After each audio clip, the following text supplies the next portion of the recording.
आणि महाराष्ट्रामध्ये फुले शाहू आंबेडकरांचा या वृत्तपत्राच्या माध्यमातून हा आवाज तुम्हाला बुलंद करावा लागेल. आणि ही सक्षमता, ही कार्यपद्धती, ह्याची जाणीव जेव्हा मी तुमची मुलाखत हळूच टीव्ही मध्ये आणि त्याच्यात पाहिली तर हे रतनकुमार सरच त्यांना म्हणाले, बुद्धाची मूर्ती खरंच सोन्याची आहे का?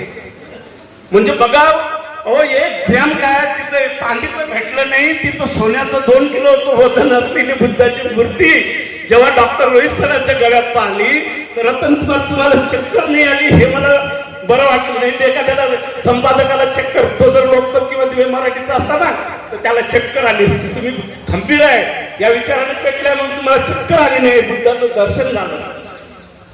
आणि दादानी सुद्धा नम्रपणे त्यांच्या मुलाखतीत म्हटलं की मी बुद्ध यासाठी हे करतो की माझ्या गळ्यात, माझ्या पूर्वजांच्या गळ्यात जसं एका कार्यकर्त्यांनी उल्लेख केला की मडके होते, आता बुद्धाची 1 किलोची मूर्ती आहे डॉक्टर रोहित सर तुमच्या गळ्यामध्ये. अरे हा सगळ्या समाजाला आदर्श आहे. आणि काही नाही संपलं, काही कार्यकर्ते काहीतरी येण्याचं पेण्याचं सांगत असतात, असं काही संपलेलं नाही आहे. RSS काही नाही आपल्या समोर. जोपर्यंत राजगिरा आहे आणि जोपर्यंत श्रद्धेय बाळासाहेब आंबेडकर आणि आंबेडकरी विचार या ठिकाणी जिवंत आहे तोपर्यंत मडकं वगैरे येणार नाही, सोन्याच्या मूर्त्या तुमच्या गळ्यात येतील. निगेटिव्हनेस सोडून द्या. बुद्ध आपल्याला सांगतात पॉझिटिव्ह एनर्जी या हॉलमध्ये आली पाहिजे व निळे प्रतीकला आशीर्वाद देण्यासाठी. निगेटिव्ह काय करते, निगेटिव्ह मुळे तर लफडे झाले सगळे. आम्ही एक ग्रुप तयार केला दादा, सुरुईत आहे सुरू नरोडे बुद्धिस्ट ग्रुप. या ग्रुपला पहिल्यांदा संकल्पना केली दादा की कमीत कमी 10 कोटी रुपये शासनाकडून मिळाले पाहिजे आणि 20 उद्योजक शहरात झाले पाहिजे. ते आम्ही आंदोलन केलं, उपोषण केलं आणि शासनाकडून हिसकून घेतलं आणि आता ते उद्योग उभे आहेत. हे मांडणी करण्याची प्रक्रिया आपण केली पाहिजे. उगीच काहीतरी सांगायचं, उगीच काहीतरी निगेटिव्हनेस तयार करतात. आमच्या बाबूला पाहिलं तुम्हाला परेशान झालो. बाबू आमचा युवक आघाडीचा अध्यक्ष झाला, बंजारा तुम्ही दत्तक घेतलं. सोन्याच्या खाणी, सोन्याच्या दुकानं प्रत्येक गावात असले पाहिजे. अरे मारवाड्यांचे किंवा सोनाऱ्यांचे दुकान आपण आतापर्यंत पाहिले, पहिलं ते आता सोडा. आणि मी बाळासाहेबांना म्हटलं या निवृत्ती लोकांची एक परिषद लावा की यांनी समाजाला पैसा दिला काय, वेळ दिला काय, विचार दिला काय. तिथं श्रावण दादा सारखा माणूस जेलामध्ये जातो, बुद्ध धर्म स्वीकारतो. हे स्वीकारण्याची वेळ, हे करण्याची वेळ तुमची होती, परंतु तुम्ही आम्हाला टाकलं त्याच्यात. उद्योग करायचं गेलं सोडून आता तुम्ही या भानगडीत आम्हाला काढलं, कारण तुम्ही तयार नाही. है की नाही प्रज्ञाताई? तुमची बुद्धी तर द्या इकडे निळे प्रतीकला सांगा. विचार आपण या ठिकाणी मांडले, पोट तिडकीने मांडले. आता सभागृहातील मंडळी किती त्याला गांभीर्याने घेतात हे पाहणं अत्यंत उत्सुकतेचं ठरणार आहे. आणि आता आपल्याला भरभरून दिलंय बाबासाहेबांनी. बापू आपल्याला बाबासाहेबांनी आता भरभरून दिले. 5 लाखाची देणगी जाहीर करताना आपल्याला दम लागला. कृपया दम लागू देऊ नका, आणखी खूप काही काम आपल्याला पुढे करायचंय. आणि आपण जे भक्कमपणे माझ्या पाठीशी उभे सुरुवातीपासूनच आहात, आजच नाही. आणि या कार्यक्रमासाठी आपण आलात, आपले विचार व्यक्त केले, एक आश्वासन दिलं की आम्ही 5 वर्षासाठी निळे प्रतीकच्या पाठीमागे उभे आहोत. आणि मला असं वाटतं की आपण जे बोलता ते करता, तर आपण जे बोललेले आहे ते नक्कीच होईल अशी सर्वांच्या साक्षीने मी आशा बाळगतो आणि आपले आभार व्यक्त करतो. धन्यवाद सर. त्याचबरोबर ना माझ्या पेपर्सवर विश्वास आहे, पण जे 100 रुपये वर्गणी देण्याची लायकी नसते अशी लोक मला प्रश्न येऊन विचारतात. मग ते फोन करतील, शिव्यागाळी करतील, आम्ही उत्तर दिलं ते एडिट करायचं आणि मग रोहित पिसाळांनी शिव्या घातल्या. तुम्हाला ह्या साडीविषयी मला पुन्हा सांगायला आवडेल की वी डू बार्टर सिस्टम. आम्ही गोल्ड देतो, डायमंड घेतो, असं सगळं आमचं चाललेलं असतं. तर मी ज्यांच्याकडून ते डायमंड घेणार होतो त्यांचं नाव विमल शहा. आणि त्यांनी म्हटलंय की रोहित सर आप ना नरेंद्र मोदी का कोट बनाइए, MP बन जाओगे ना सर, क्या चाहिए तुमको. तर रात्रभर मी झोपलो नाही. माझे वडील हल्लीच ऑफ झाले. तर म्हटलं ते बाकीचं सोड रे, माझा बाप मला घरात घेणार नाही जर नरेंद्र मोदीचं काय केलं तर असलं. आणि दुसऱ्या दिवशी आमची परत मीटिंग झाली. म्हटलं अपना विमल भाई, हम है ना माता रमाई की साड़ी बनाने का मैंने सोचा है. तो उसने पूछा कि कौन माता रमाई. हा प्रश्न पडला था. म्हटलं ज्या माऊलीने आम्हाला फाटक्या पदराने संसार केला आणि आज आम्ही उभे आहोत ती माता रमाई. आणि ज्यावेळी ती साडी बनली 40 कोटी लोकांनी जगभर बघितलेलं आहे आणि जगभर माहिती झालं की माता रमाई कोण आहे. आज त्या माता रमाईवर दाग लावायला पण आमच्या समाजातली लोक मागे पुढे बघत नाहीत. चल इश्यू नाहीये. तुम्हाला हल्ली माहित असेल, न्यूज मध्ये पाहिलं असेल, गाडी पण माझी हल्लीच एक फोडण्यात आली, अटॅक झाला माझ्यावर. जसं सरांनी सांगितलं की ते जेलमध्ये गेले होते आणि असं in the chest I got a bullet. इथे मला गोळी मारण्यात आली होती. हे ज्यांना ते लांब केस दिसतंय, स्टाईल वाटत असेल, माझा पाठून ब्रेन खोललेला आहे. हे सगळं माझ्या बरोबर झालेलं आहे. आणि माता रमाईचं मी सांगतो, माता रमाई 7 दिवस म्हणजे सवादकरांना माझी आज्ञा दिलेली आहे, तर 7 दिवस त्या आमच्या घरी होत्या ज्यावेळी त्यांना क्षयरोग झाला होता.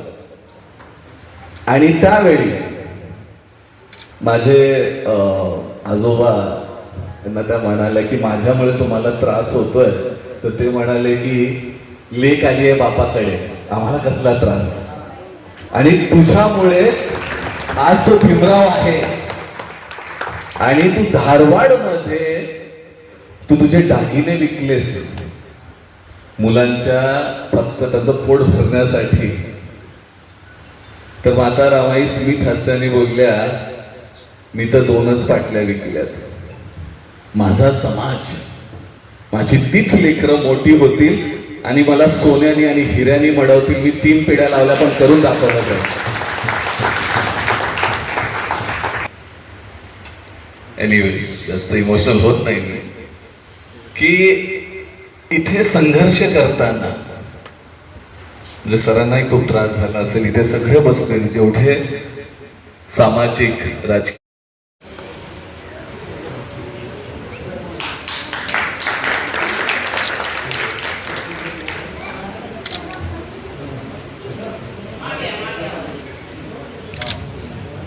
माननीय प्रकाश त्रिभुवन साहेब या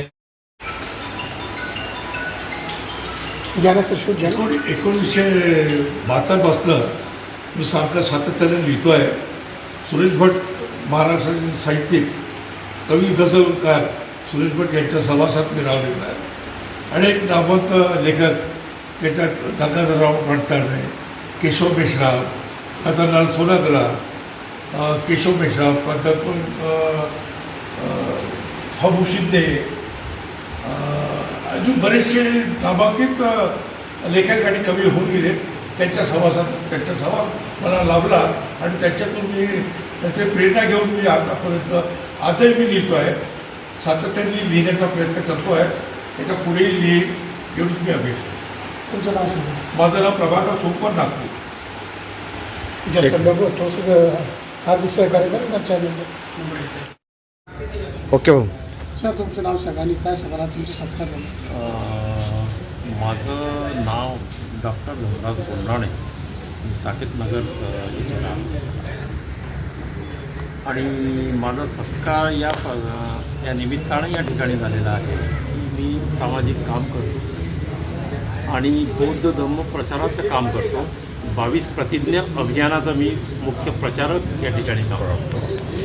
तसेच मी माझ्या समाजासाठी परिवर्तनवादी फुले शाहू आंबेडकरी विचारधारेवरती माझं लेखन आहे. माझे आजपर्यंत ते 6 पुस्तकं माझे प्रकाशित झालेले आहेत.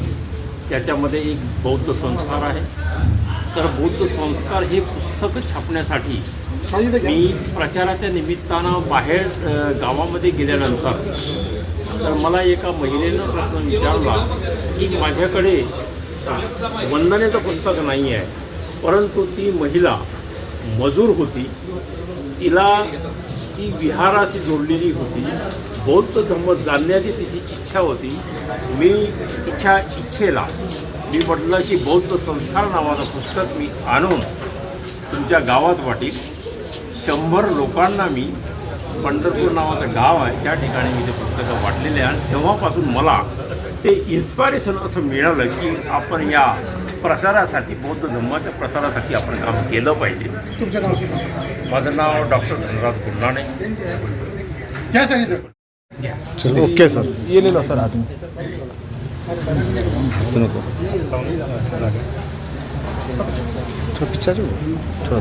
घ्या पटकन.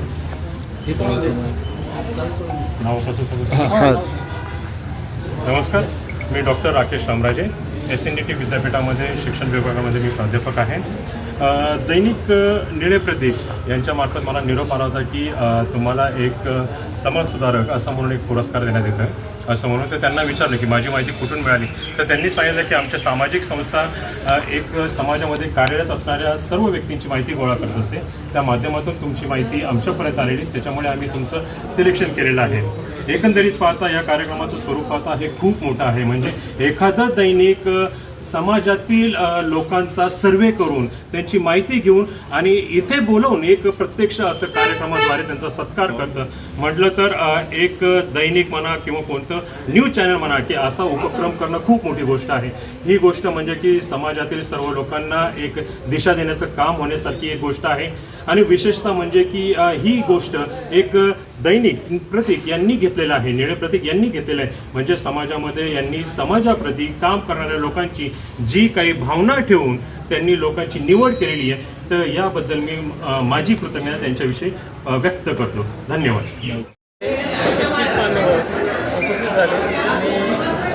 या कार्यक्रमात ज्या ज्या गुणवंतांनी समाजसेवा केली अशा गुणवंतांचा आणि वेगवेगळ्या क्षेत्रात त्यांनी प्रावीण्य मिळवलं अशा गुणवंतांचा सत्कार करण्यात आला. त्यांना राजर्षी शाहू महाराज पुरस्कार देऊन त्यांचं प्रोत्साहन देण्यात आलं.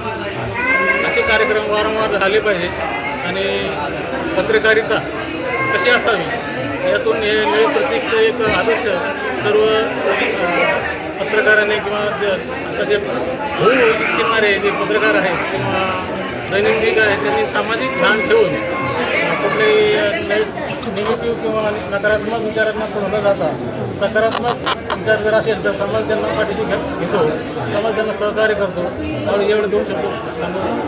संभाजीनगर तुमचं ऐतिहासिक नगर आहे आणि माझ्यासारख्या छोट्या माणसाला एका सोनेरी शहरामध्ये यायला अपॉर्च्युनिटी मिळाली याचं माझं सौभाग्य आहे. निळे प्रतीकचा कार्यक्रम संपन्न झाला तर या संदर्भात तुम्ही काय म्हणाल? निळे प्रतीकसारखे म्हणजे एक जर एका शब्दामध्ये या दैनिकाबद्दल बोलत तर हा एक स्वाभिमानी दैनिक आहे. कुठेही न चुकलेलं. खूप वेळा माझ्या भाषणात होतं की ते लाळकुशे लोक खूप आहेत. खूप यूट्यूबरही पाहिले, लिहिणारेही पाहिले, नेतेही पाहिले, पण हा एक स्वाभिमानी आपल्या समाजासाठी एक चांगलं डिरेक्शन, दिशा दाखवणारा हे दैनिक आहे. आणि त्याच्या वर्धापन दिना दिवशी मला एक अपॉर्च्युनिटी भेटली ती यायची, तुमच्या सगळ्यांशी संवाद साधण्याची, याच्याबद्दल मी खूप आवडते. सर, तुम्ही आता तुमच्या भाषणामध्ये करण्याच्या संदर्भात कसं बघता तुम्ही ते? Sir, it is just a politics. आणि मातंग समाजाला आजपर्यंत एवढं कळालं पाहिजे की कोणाच्याही आरक्षणावर ज्यावेळी गदा येते माझा समाज त्यांच्यासाठी लढायला म्हणजे खाली उतरतो. आज तिथे कोणतरी त्यांचा एक नेता म्हणजे तुकरटच नेता मी म्हणतो, जो सावरकरांचं नाव घेतो, टिळकाचं नाव घेतो, म्हणजे त्याला शाहू महाराज तो म्हणजे त्याला इतिहास माहीत नसावा, त्याला बाबासाहेबांचा इतिहास माहीत नाही आहे, त्याला महात्मा फुलेंचा इतिहास माहीत नाही आहे. म्हणजे जो माणूस म्हणजे ज्या सावरकरांचं नाव घेत आहेत ह्यांनी गोवळकरांचं नाव घेतलं. गोवळकरांना जर त्यांनी त्यांचं बंच ऑफ थॉट्स वाचलं किंवा त्यांचं एक भाषण आहे, ते जर रेकॉर्डेड भाषण, ज्याच्यामध्ये ते लंबोदरी ब्राह्मणांना सांगतायत की खालच्या जातीच्या स्त्रियांबरोबर संबंध ठेवा म्हणजे ते शुद्ध होतील, असल्या घाणेरड्या लोकांना तुम्ही महाराष्ट्रातल्या म्हणजे मातीतलं मानता, हे आमचं दुर्दैव आहे आणि आम्ही त्याच्याविषयी काही आक्षेप घेऊ शकत नाही. हे आमचे हात कसे बांधले गेलेले आहेत आणि आम्ही हात बांधलेले नाही आहेत, आम्ही संविधानाने चाललोय. नाहीतर अशा माणसाचा थोबाड फोडायला वेळ आमच्या लोकांना लागणार नाही, पण आमची लोक आमच्या संविधानावर विश्वास ठेवत आहेत. ते जे मी इथे मुद्दामून त्या हळदीचा पण एक प्रथा सांगतो की आपल्या इथे पण काहीतरी लोक हळद साजरी करतात. जर प्रॉपर तुम्ही शास्त्रांमध्ये अभ्यास केलात तर हळद लावण्याची जी प्रथा आहे ती प्रथा म्हणजे तिथे ब्राह्मण जाऊन त्या स्त्रियांना म्हणजे जी वधू असते म्हणजे तिच्या शरीराला लावण्याचा त्याला हक्क होता आणि अख्ख्या गावाला तिथे दारू पाजायची, जी आजपर्यंत हळदीला दारू पिणं एक ट्रेडिशन आहे, ती सुरुवात त्यांनी केली आणि त्यांनी रात्रभर भोगायचं. ही प्रथा हळद प्रथा आहे, ठीक आहे ना. तर आपण असल्या म्हणजे ते ज्यावेळी गोवळकर सावरकर यांचं नाव घेतात लाज वाटली पाहिजे. असं एससीमध्ये जवळपास 59 दीड महिन्यामध्ये इलेक्शन्स आहेत आणि आपण बुद्धिस्ट होणार, मग आपल्याबरोबर कुठलाही दुसरा समाज येणार नाही. तर बाबासाहेबांनी ते आम्ही केलेलं ते प्रतिज्ञापत्र परत घेतलं, त्याच्यात खाडाखोड केली आणि ते आम्हीचं मी केलं. मी आणि माझी बायको आम्ही बौद्ध धम्मात जातोय, तुम्ही झक मारा, हे शब्द बाबासाहेबांचे होते. आणि आपल्या समाजाची रिस्पॉन्सिबिलिटी आहे की बाबासाहेबांनी बौद्ध धम्म घेतला, बाकी कोणीही घेतलेला नाही. तर आपण ह्या बौद्ध धम्मानीच, if you understand economics also, जगातले सगळे प्रगतशील देश बुद्धिस्ट आहेत. जर आपल्या नेत्यांनी इथे दिल्लीमध्ये मारामारी न करता जर इंटरनॅशनल बुद्धिझमला हाक मारली, एका प्लॅटफॉर्मवर आले जिथे म्हणजे अंबानी किंवा नरेंद्र मोदी बाहेर जाऊन सांगतो की मी बुद्धाच्या देशातून आलो, म्हणजे तुम्हाला एवढं कळायला पाहिजे की बुद्धाचं इकॉनॉमिक्स त्यांना कळालं, तुम्हाला कळालेलं नाही. इथे जय भीम बोलणारे लाजणारी लोक आहेत. मी छातीवर खरंच शो ऑफ म्हणून लावत नाही, मला अनोळखी माणूस पण जो माझा आहे तो येऊन समोरून मला जय भीम बोलतो आणि तो अभिमानाचा आणि आनंदाचा माझ्यासाठी क्षण असतो. तर आपल्या मुलांनी इकॉनॉमिक्सकडे लक्ष द्यावं आणि हे नेते म्हणजे कोण 10-15 जण त्याच्या पाठी आले की लगेच ते नवीन दुकान मांडतात, आपला पक्ष काढतात, त्यांचं डिपॉझिट जप्त होतं. तर अशा लोकांच्या पाठी न पळता ह्यांनी इकॉनॉमिक्सवर काम करावं आणि ह्या पिढीने जर इकॉनॉमिक्सवर काम केलं तर येणारी पिढी नक्की शासनकर्ती बनेल.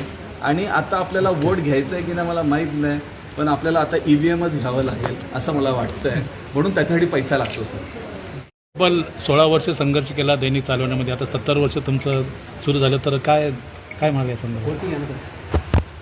खरं म्हणजे वृत्तपत्र चालवणं फार कठीण आहे आणि हे कठीण काम आम्ही 17 वर्षापासून पेरलेलं आहे.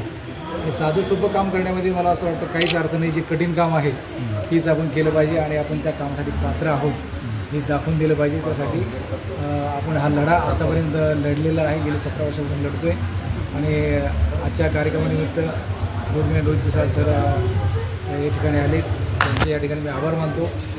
आणि ते भक्कमपणे माझ्या पाठीशी उभे आहेत, आता सध्या माझ्या बाजूला उभे आहेत. तर मी आता फुल चार्ज झालेलो आहे आणि आता अधिक जोमाने मी काम करणार आहे. आज किती जणांना पुरस्कार? आज एकूण 20 जणांना राजश्री शाहू महाराज समाजभूषण पुरस्कारानं आपण सन्मानित केलेला आहे. आणि त्या सन्मानाच्या मागची भूमिका आपली अशी आहे की जो समाजासाठी माणूस प्रपंच सोडून, आपलं घरदार सोडून समाजासाठी झटतोय, मरतोय, त्याचा कुठेतरी सन्मान व्हावा आणि या पुरस्कारातून त्यांनी मोटिवेट व्हावं, आणखी पेटून त्यांनी काम करावं, अशी एक भूमिका त्या पुरस्काराची मागे होती. आणि सर, आपण मुंबई आवृत्ती, पुणे आवृत्ती केव्हा सुरू करणार आहात? सध्या तर नियोजन नाही आहे, पण लवकरच भरारी उंच घेण्याचा विचार आहे आपल्याला दिसतो. सर्वांना राजश्री शाहू महाराज जयंतीच्या हार्दिक शुभेच्छा. आज दैनिक निळे प्रतीकच्या 17व्या वर्धापन दिनानिमित्त आयोजित या भव्य सोहळ्यात उपस्थित राहण्याचा मला आनंद होतो. गेली 17 वर्षे नीडे प्रतीक हे वृत्तपत्र समाज प्रबोधन, संविधानिक मूल्यांचा प्रसार आणि वंचित घटकांच्या प्रश्नांना न्याय देण्याचे महत्त्वपूर्ण कार्य करीत आहे. या यशस्वी उपक्रमासाठी दैनिक नीडे प्रतीकचे माननीय संपादक आमचे मित्र आयुष्मान रतनकुमार साळवे साहेब, आयोजक आणि संपूर्ण टीमचे मनपूर्वक अभिनंदन करतो. पुढील काळातही हे माध्यम सत्य, समता आणि सामाजिक परिवर्तनाचा आवाज म्हणून कार्यरत राहू ही शुभेच्छा व्यक्त करतो. आपल्या सर्वांना पुन्हा एकदा राजेश्री शाहू महाराज जयंतीच्या आणि नीडे प्रतीकच्या 17व्या वर्धापन दिनाच्या हार्दिक शुभेच्छा. जय भीम, जय शाहू, जय सब.